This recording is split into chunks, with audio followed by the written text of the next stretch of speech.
We are now getting close to 6 months since Baldur's Gate 3's release, and many people have likely finished a playthrough. They might still be playing through it, but I think a lot of people have that itch. They're looking for the next big thing, the next big RPG that they can get immersed in and enjoy. Now that we're in 2024, many people are probably looking at what are the great RPGs coming out this calendar year. What can they expect? And a lot of the games I am seeing, they're titles like Dragon's Dogma 2, and this is likely to be a good game in its own right, but I don't think it's going to scratch the same itch that Baldur's Gate 3 has for some people. Baldur's Gate 3, it's obviously quite old school. It is a CRPG, that isometric style, tactical turn-based combat, and I absolutely love that. Those types of RPGs are some of my favorite, and it's been really nice to see that in the mainstream. You go back even 5 years ago, a CRPG like that, no publisher would greenlight it. They'd assume it's a money sink, no one's going to buy it except for old boomers who remember the old Baldur's Gates, the old Fallouts, 90s RPGs. But despite all that, Baldur's Gate 3 obviously did very well. The issue is, publishers have seen the success and they've gone, wow, Baldur's Gate 3 has sold 25 plus million copies? That's insane. Who would have expected this? Microsoft, for instance, I think they offered $5 million to get it on Game Pass, which is now seen as laughable. The game's probably made many times that number, but because publishers have seen that success only now, and they've probably started green-lighting CRPG-like projects, or they're at least open to them, it's probably going to be 3, 4, 5 plus years until we actually see those. And what that's going to mean is, in the meantime, if you want to scratch that Baldur's Gate 3 itch, you want to play something similar, you're probably going to be limited to older style RPGs, say the original Baldur's Gates or the old Fallout titles. If you want something more modern, maybe the Pathfinder games from Owlcat, for instance. But there's not going to be anything really in the mainstream, I wouldn't think. So when I see the top RPGs of 2024 and I see these lists that are out there, I think a lot of people who don't know a lot about CRPGs, but they enjoyed Baldur's Gate, they're going to find that many of these role-playing titles probably aren't going to do for them what Baldur's Gate 3 has done. So, for instance, Dragon's Dogma 2, it looks nice. It is an action RPG, though, and it seems to be more about those set pieces from what I've seen or remember from the original game. I think a lot of its strengths are not going to be the same strengths that Baldur's Gate 3 had. So I imagine it'll be very nice, but it will be very different. Won't be quite the same as a Baldur's Gate title. And another one I see is Grand Blue Fantasy Relink. We can see it's more of that anime style in the visual department. This is another I've seen on lists people getting hyped about, which is fine, but again, it's going to be an action RPG. Most of the trailers that are out there, it's purely combat focused. I doubt it's going to have a really strong narrative. You're certainly not going to be making choices, I'd imagine. Choice and consequence, and that really nice exploration skill checks that we come to enjoy from CRPGs like Baldur's Gate. So it's going to be totally different. Dragon Age Dreadwolf will be the same. I'm not sure if it's actually going to come out this year, but it's definitely going to be getting a full reveal sometime this year. It's been in sort of development hell to some extent. I think it started out as more of an old school Dragon Age type game, and the irony here is that BioWare invented Baldur's Gate. They made the original games, and they were making something a bit more old school, I think back in like 2015, but then chasing industry trends, whether it was them, whether it was EA, they had them turn it into a live service, then live services sort of fell off a little bit, and now they're back to doing something else. I think it was going to have God of War-like combat, so it's been through the ringer a little bit, and I think the TLDR is it's probably not going to be a Baldur's Gate-like in any way, unless they really just hastily try and cobble something together that is like Baldur's Gate 3 to try and capitalize, but I think that is unlikely. So it's another game that's probably going to be more action-focused. All of these big titles, you see them on the 2024 list, they're all action titles. They're not really old school, and that is why today I want to bring something up that is old school, and it is a game that is coming out, at least early access, in the next few days, the 9th of January this year. The game is called Archaelund or Archaelund, one of those have to be right, but it is very much an indie title from a very small developer. But if you want Baldur's Gate 3 like RPGs in 2024, I think you need to be open to these smaller titles. That being said, despite it being from a small team, I think it actually looks quite good. You can see in some of these screenshots that the world itself, it looks pretty nice. It's not going to have the production values of these $100+ million games, those sorts of budgets, but I think it is absolutely acceptable, and I don't think it would massively turn off people who aren't used to indie titles. There's some people who play these sorts of small games all the time, but some people who don't, and it's probably those people we've got to bring into these kinds of ecosystems, the indie scene, if it's going to grow and we're going to continue to see more in-depth, complex games. The reason I am excited for this game, as it describes itself as you'll be exploring a vast open world, crawling through dungeons in first person, but then you'll be fighting tactical turn-based battles from a top-down perspective. So imagine it like you are exploring the open world in that style of the Elder Scrolls. You're in first person, you've seen that kind of view in some of these screenshots here, but when you get into battle, rather than having clunky Oblivion kind of combat, you get that turn-based style like in a Baldur's Gate 3, where it is a bit more in-depth, you're using your skills, it's not totally real-time action-focused. And I really like that. I think you get the strengths of both, because there's always going to be some people when it's isometric, that kind of view all the time, that will just get turned off. They won't really give it a chance. It'll be too far out of their comfort zone. But obviously we've seen with Skyrim and similar titles, that first-person view is clearly extremely accessible. It brings people in, it immerses people, they can get into the shoes of the character. What's really interesting as well is when you're in first person, you're actually controlling your whole party, but you move as one. These sorts of games, they used to be described as blobbers, because your party's almost like one big blob together that you're moving in one. Obviously, that's not what's actually going on. It's just an example, a silly name to give it, but it's just a way to describe that you will be moving your whole party together, but you control everything as if you are just one person, like in the Elder Scrolls. And to give you a better understanding of what exactly will be going on, how that will all work, if we look at the trailer here, it looks quite nice. We can see that first-person view right now, walking around a town, working around in the open world, for instance. The town actually looks really nice here. I'm not sure how large the open world is going to be, if there's going to be sort of multiple cities, towns.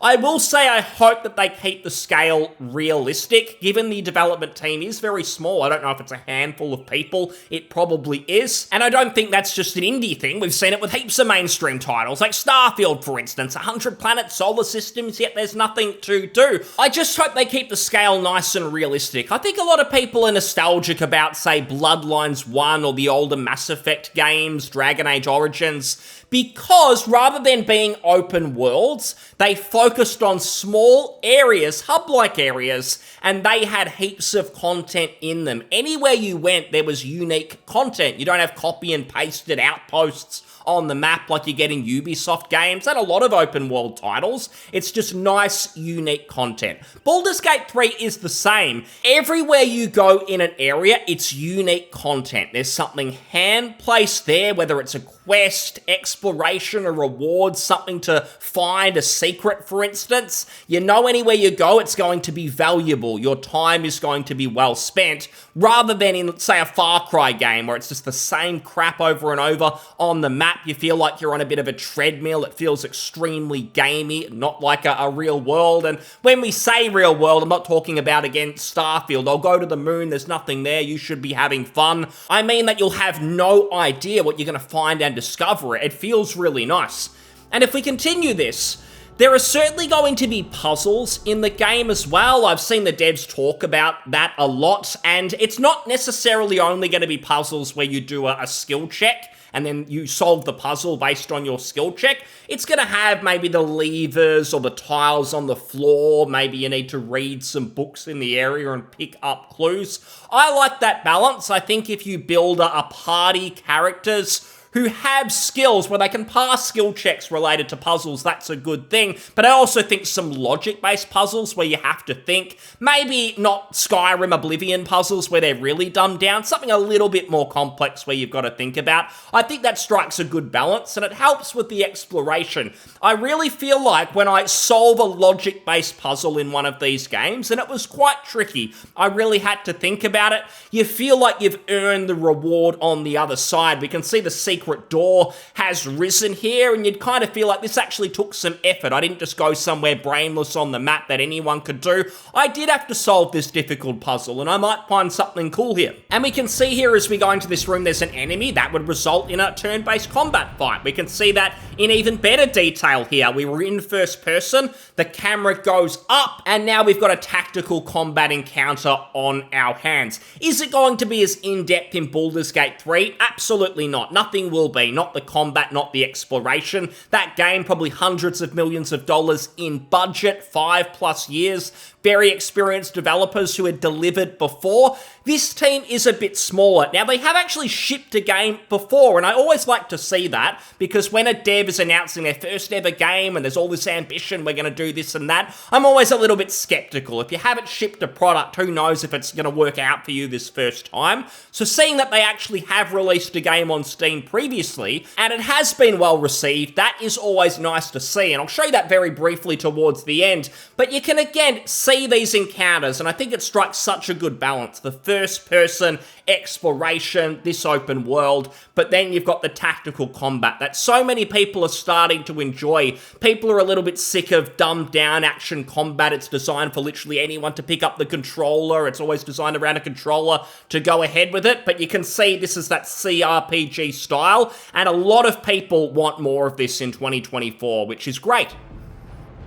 We can see a bit of a different area here, different style of enemies. The graphics are a little bit mixed, and this game coming out, it's in early access, so the graphics may improve. That's probably the only thing that's going to hold the title back from the mainstream. I'm not really a massive graphics person. I enjoy a lot of older style games that definitely look worse than this on the visual front, but I just don't want to see the game hamstrung by visuals, because there are just simply some people who won't touch a game if it looks bad. I don't think the character portraits or the UI look necessarily bad. They've got some character to them. It probably could be improved though. It does look a little bit basic, maybe a little bit amateurish, but I'm not sure how difficult that sort of stuff is to create from scratch. So right now I'd call the presentation acceptable, but I think the first-person exploration, that's where it really shows it off. I think when they're marketing this game, they should definitely show off the first-person nature first. Mention there's turn-based combat, but this isn't what's going to sell people on the visual side. The first-person, that looked pretty good, and if you can say it's got this sort of combat like Baldur's Gate 3, that's a good thing too.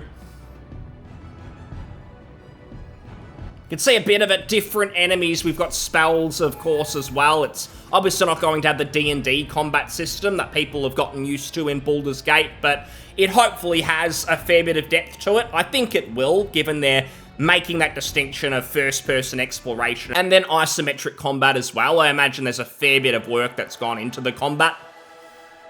And then we're back, the first person once again.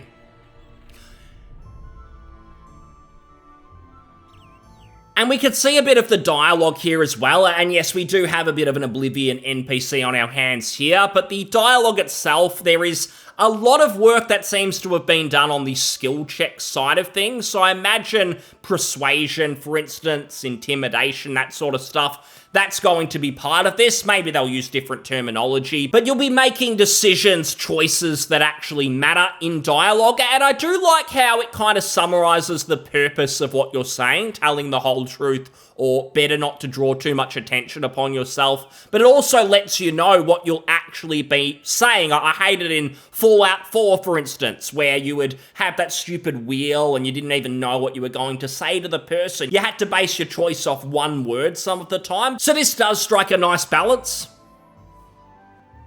And again, the game just seems to excel visually when you are in the first person. It's not AAA standard, obviously, but I think it's more than acceptable. And you look here, I think this is where the game looks at its absolute best, where you can see what might be some sort of city or temple or something in the background. You've got the scale of the world, and again, I hope they're just careful here, that there is a fair bit of content. It's not just purely combat encounters around the map. The exploration, it needs to be strong as well for I feel it to be a well-rounded game. Now again, this isn't just some pipe dream where they're hyping up something with a few screenshots and we'll see it in 2026, 2027 or something. It is having that early access release on Jan 8th for most people in the world, Jan 9th for myself. I'm likely going to buy it because I want to see if the hype, at least I have for it, is justified. I think everything looks good. The developer is quite forward, talks about the philosophy online on message boards. He's pretty clear, he's pretty open, and he's been working on this since at least 2019. So it's had a fair bit of time, a fair bit of work put into it, and I think they've just got the right philosophy. We can also see in this screenshot here that there's a number of careers you can have. I believe there's a lot of them. There's something like 60 different careers that you can have, and we can see some examples here. Bandit, Barbarian, Bodyguard, Burglar, Charmer. There's a lot here, and the actual skills themselves in the game, they get pretty complex as well. There seems to be dozens of them, ranging from combat or weapon skills like melee, or maybe using your fists as weapons, and we can see some examples of exploration-like skills such as athletics, scouting, survival, crafting, mythology, for instance.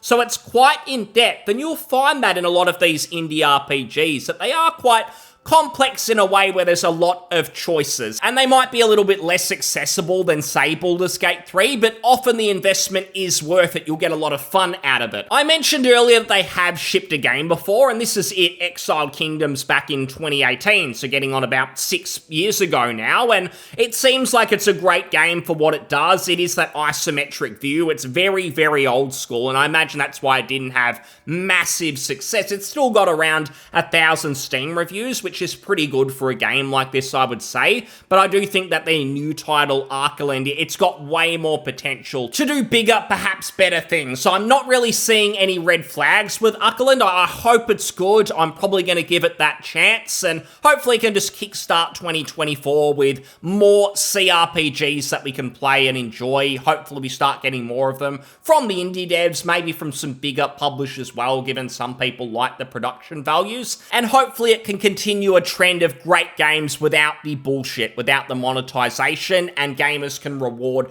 the right developers for it, so we see more of these. Thanks so much for listening. I'll see you on the next one. Cheers. Bye.